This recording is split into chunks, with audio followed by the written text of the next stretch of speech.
नमस्कार, सत्यहिंदी.com में आपका स्वागत है। एक नजर अब तक की सुर्खियों पर।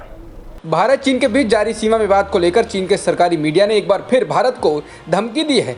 ग्लोबल टाइम्स के ताज़ा लेख में भारत चीन मुद्दे पर लिखा गया है कि यदि भारत शांति चाहता है तो भारत और चीन को 7 नवंबर 1959 की LAC को लागू करना चाहिए। यदि भारत युद्ध चाहता है तो फिर चीन इसके लिए भी तैयार है।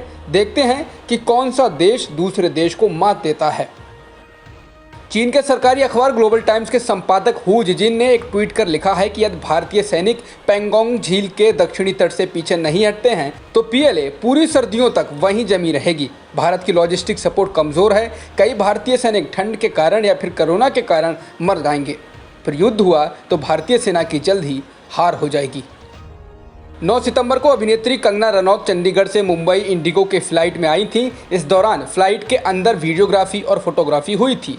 अब इसको लेकर नागर विमानन महानिदेशालय यानी DGCA ने इंडिगो एयरलाइन से रिपोर्ट मांगी है। फ्लाइट में सोशल डिस्टेंसिंग के उल्लंघन को लेकर रिपोर्ट मांगी गई है। DGCA के एक अधिकारी ने बताया कि हमने ऐसे कुछ वीडियो देखे हैं जिसमें मीडिया कर्मी फ्लाइट में एक दूसरे से बहुत सटकर खड़े हुए थे। ये सुरक्षा और सोशल डिस्टेंसिंग के नियमों के उल्लंघन की तरह है।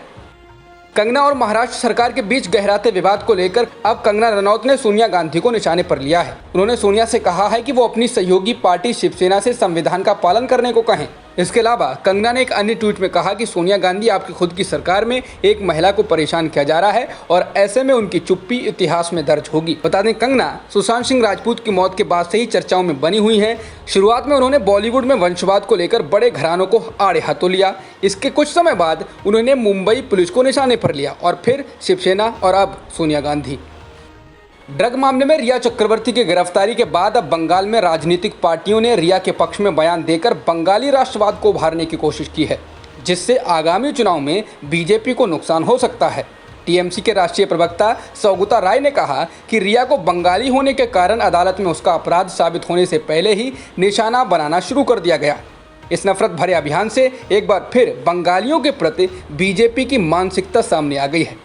इससे पहले प्रदेश कांग्रेस के नवनियुक्त अध्यक्ष अधीर रंजन चौधरी ने भी रिया का समर्थन किया और कहा था कि रिया के पिता सेना में अफसर रहकर देश की सेवा कर चुके हैं। रिया को बंगाली ब्राह्मण महिला बताते उन्होंने कहा था कि रिया के पिता को भी अपने बच्चों के लिए न्याय मांगने का अधिकार है।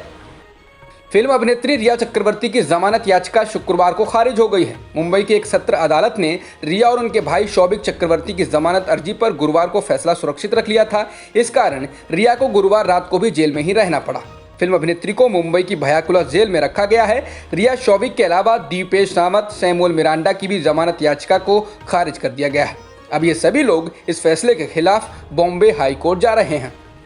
उत्तर प्रदेश में कोरोना संकट के इस दौर में आपदा को ही अवसर बना बैठे अधिकारियों ने जमकर लूट की है। बताया जा रहा है कि जो किट 2800 रुपये की खरीदनी थी उसको 9,950 रुपये में खरीदा गया। सुल्तानपुर के लम्हुआ से BJP के ही विधायक देवमणि द्विवेदी ने आरोप लगाया है कि सुल्तानपुर की DM इंदुमणि ने ग्राम पंचायतों पर दबाव डाला कि वो 2,800 रुपये की किट को 9,950 रुपये में खरीदें। इसके अलावा सप्लाई करने वाली फर्म को भी भुगतान कराया गया। यूपी के कई जिलों में ऐसी ही धांधली की खबरें आ रही हैं।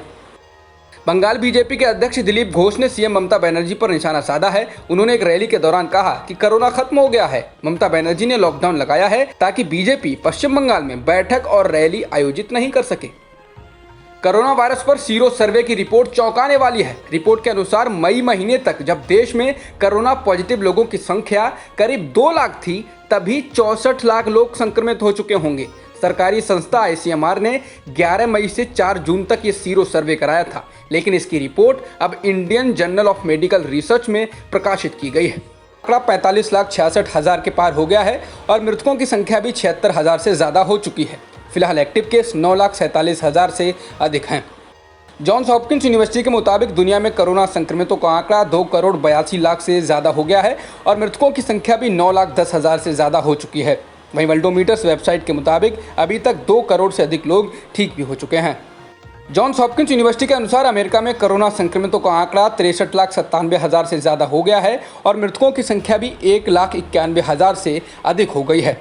वहीं ब्राज़ील में 42,38,000 संक्रमण के मामले आ चुके हैं और 1,29,000 से अधिक लोगों की कोरोना के कारण जान भी जा चुकी है।